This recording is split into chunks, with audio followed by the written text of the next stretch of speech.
everybody, Kate here at Second Verse Paper Studio. Thanks for joining me today. I have something a little bit different for you in this journal. Although it started with the prompts from Junk Journal January, hosted by Meg Journals and Get Messy Art, I decided to take it in a very new direction for me. This whole journal, and there is quite a lot of it, tells an interactive story.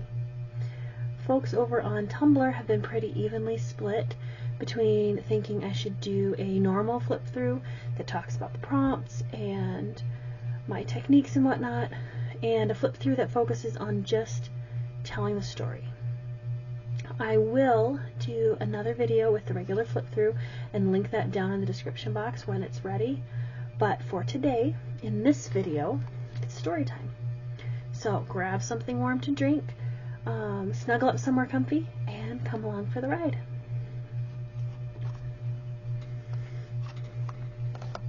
Here we go.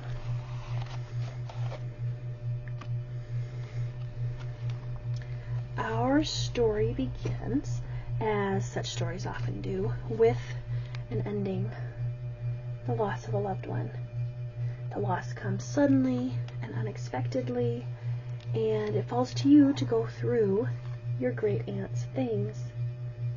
And she had a lot of things. In all your muddled feelings, mostly what comes through is just a feeling of being overwhelmed. Her house is huge and packed with a lifetime's worth of belongings. And as you slump in your favorite chair to consider the matter and relive a few cherished memories, something about the attic snags your interest. You kind of shrug and you head upstairs. You might as well start at the top of the house and work your way down, you suppose. Sounds like an orderly approach, at least. And whatever that niggling little feeling is about the attic, it's soothed by your decision. But the attic is, if anything, even more overwhelming. It's packed to the ceiling with stuff. You forge in further, chuckling to yourself about the odd things you find up here. And there, you spot a flash of red. What is a butterfly doing up here? When you reach out to capture it, intent on letting it out the window, the clasp springs open on the case it's been resting on. Curious, you peek inside. It's a stoppered jar with more butterflies inside.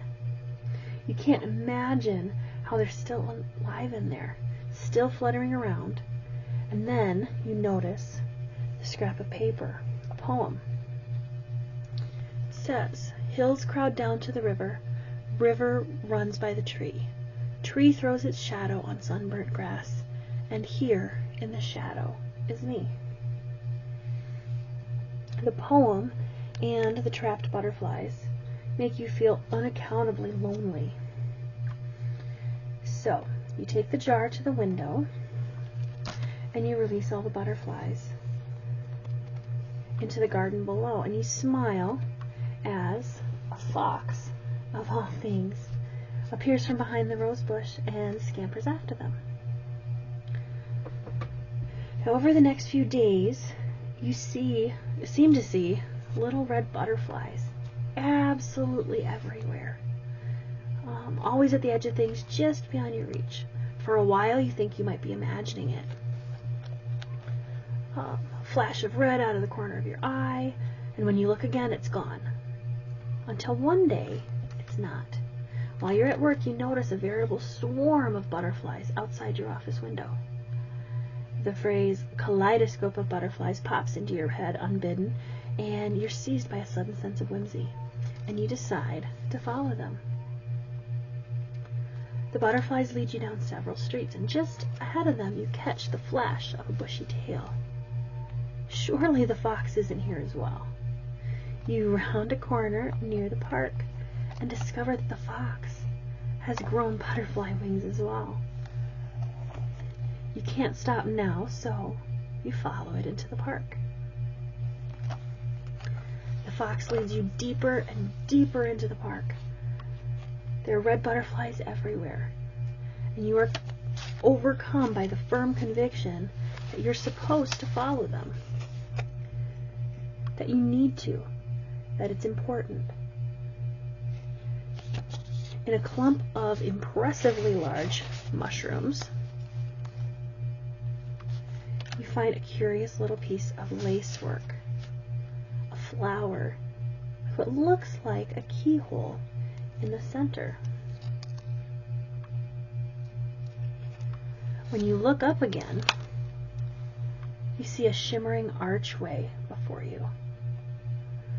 You're certain it wasn't there before, and there are more butterflies on the other side in the deep forest, but you aren't sure you should go through it. Isn't this how stories always begin? A mysterious portal to another world, an unlikely hero drawn into an epic battle? You don't feel particularly heroic right now, but the woods are beautiful on the other side. So lush and alive and almost absurdly green. They make the park look faded and empty in comparison.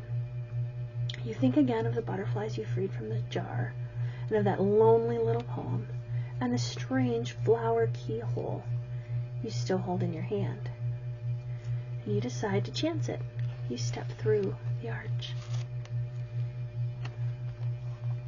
You can feel the change at once. This is not a normal forest.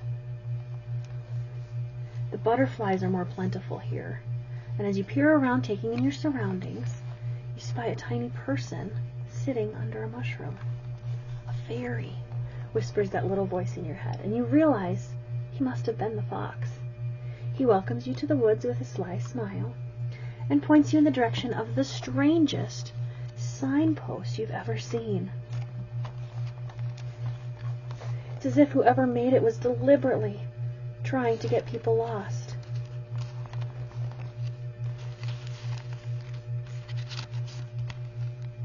But behind the signpost is another butterfly, and you sigh in relief.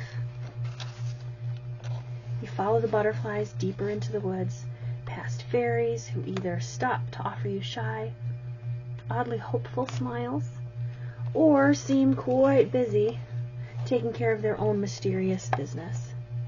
You feel a little strange. It is lovely here, but so different. You feel somehow apart from all the magic that surrounds you. Eventually, you come to an open meadow where an enormous tree once stood. Its cracked stump is veined with shimmering gold. This is a magical place, and you hear music on the breeze. What if the sky is clouded? What if the rain comes down? They are all dressed to meet it, in waterproof suits of brown. They never mope nor languish, nor murmur at storm or heat, but say, whatever the weather, sweetest, sweet, sweet, oh sweet. You try to find the source of the song, to no avail. But when you look back down, you find the stump has become a forest ballroom, with birds and fairies dancing together to the music, which continues on. Always merry and busy, dear little brown-winged birds. Teach me the happy magic hidden in those soft words, which always in shine or shadow, so lovingly you repeat, over and over and over. Sweetest, sweet, sweet, oh sweet. At the mention of shadow, you remember the lonely poem in the attic, and you spot the butterflies fluttering near the edge of the meadow. As much as you would love to stay and take part in the fairies' revel, the mysterious keyhole is heavy in your pocket, and you follow the butterflies onward. Eventually, under a towering oak tree, you find the fox. Another one, the same one, you aren't sure, but it opens one lazy eye to peer at you, and twitches its tail toward a ragged-looking packet lying on the ground. You open it, discover leaves, dozens of them, all shapes and sizes. You aren't sure what you're meant to do with them, but you follow the butterflies onward nonetheless. They lead you to a gnarled, wizened old tree. It's jarring in this lush woodland to see a tree so utterly devoid of life. It seems wrong. There aren't even animals or insects around it. A butterfly alights on one empty branch, and you suddenly understand what it is you're meant to do with the fox's strange gift. You set about tying them to the tree.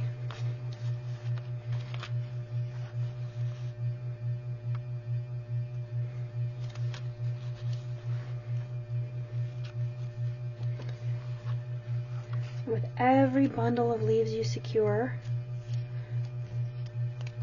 the tree seems to become more and more lively.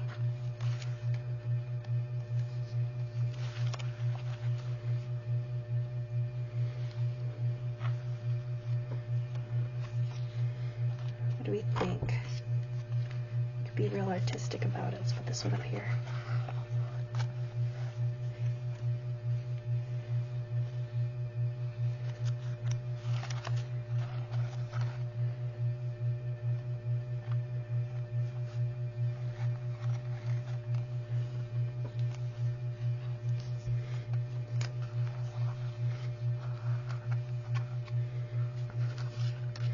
Seems to take ages.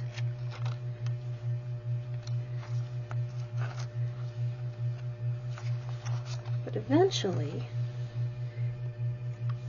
you're able to step back and admire your work, tired but satisfied. Here it is.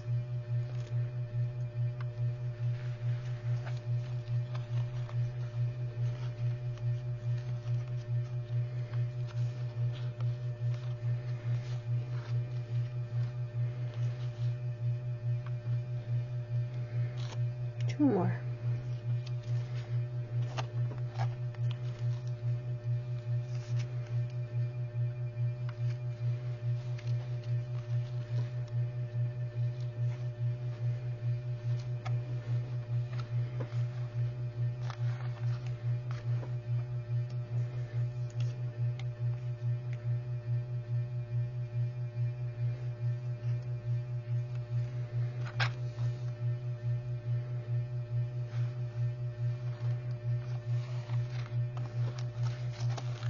There. It's beautiful.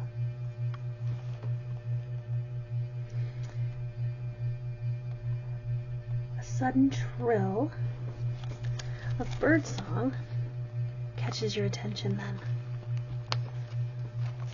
High in the branches of the tree is a nest with a beautiful gray-green warbler. It looks oddly familiar. Then you notice something gold tucked beneath its wing. You call it down, and it flutters right into your hand. The golden thing is a key.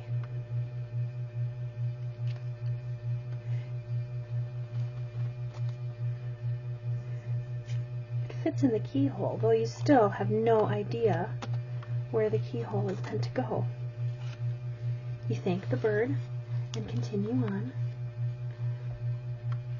through the woods, always following the butterflies.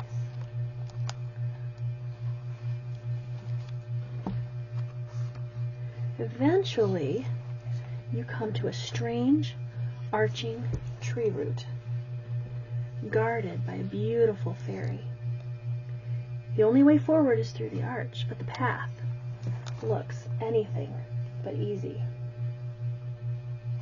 It's a labyrinth, the fairy tells you, and offers you a needle and a bundle of thread.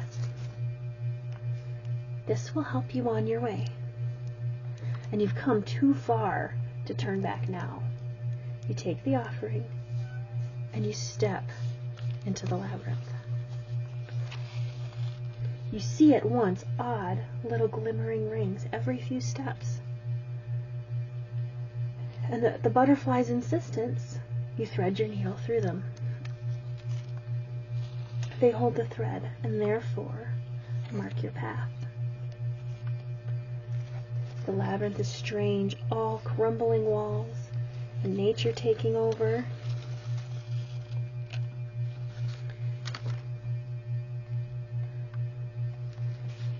You push through stands of tall weeds,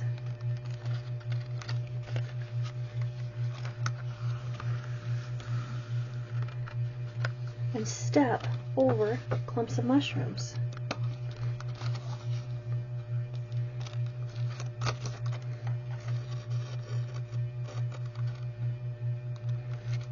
Such a tangling path. Enormous trees cast odd golden shadows over the irregular stonework. And in some places, the forest itself seems to have forced its way inside the walls. The deeper you go, the darker and more overgrown the labyrinth becomes, and the more intimidating its inhabitants. You hurry onward, only to stop when you come to a towering lacework grate. The butterflies are frantic. There's a woman, a fairy, trapped behind it in the dark, in a shadowy place. You inspect the ragged edges of the hole in the lace and realize the strange flower you'd picked up in the park fits the gap perfectly.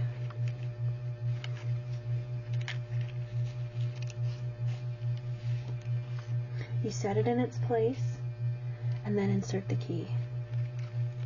And you've done it. She's free. The butterflies surround her.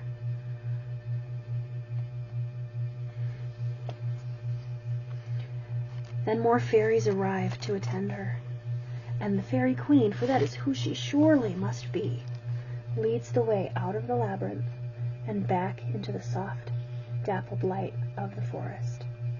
She's beautiful and no longer in the shadows. Music echoes on the breeze. Sweetest, sweet, sweet, oh sweet. As the procession passes you by, you spot the telltale flash of a fox's tail. The fox leads you a little way into the wood, where you find a little fairy inspecting some leaves. You join them, and you realize there appear to be books and shelves and a table behind the leaves. You lean closer, trying to understand what it is you're seeing. And you suddenly find yourself back in your great aunt's attic, surrounded not by trees, but by boxes and cases and a lifetime's worth of odd little treasures. Are you back? Had you ever left? You need some air. You make your way toward the window, but you knock into a stack of cases. The remains of a book fall down to the floor, and you pick it up. The pages are crumpled and water damaged, but the front cover is still intact, walled in. And there's an inscription on the back of the cover. You push aside the ruined pages to read it. Shadows creep up the mountain. Mountain goes black on the sky. The sky bursts out with 1,000,000 stars. And here, by the campfire, am I. It seems familiar somehow, but not quite right. Something's changed. The artwork on the cover scratches at something in the back of your mind too, but you shake your head and dismiss it. You must have fallen asleep up here. Book still in hand, you head for the window. A flash of red wings grabs your attention, and you hurry down to the garden. Surely it was just a dream. But red butterflies, they flutter over a corner of the flower bed, and you find a strange little box. Curious, you peek inside and find... But it was a dream, surely. You recognize this little gem as one of the Fairy Queen's jewels. You feel a great surge of emotion come over you, at last pushing aside the sense of overwhelming loneliness that's plagued you. so tangled and unexpected that it takes you a minute to sort through it. Hope, you decide. Stars and campfire to light the deepest shadows. The end. And there you have it, folks. A trip through fairyland. I'm not sure how else to end this video after all that, but let me know what you think down in the comments. This has been probably my biggest project to date, and I think it's a lovely little thing. Telling you the story has been a lot of fun, and I hope you've enjoyed coming along for the ride. Have a great day, everyone, and happy crafting.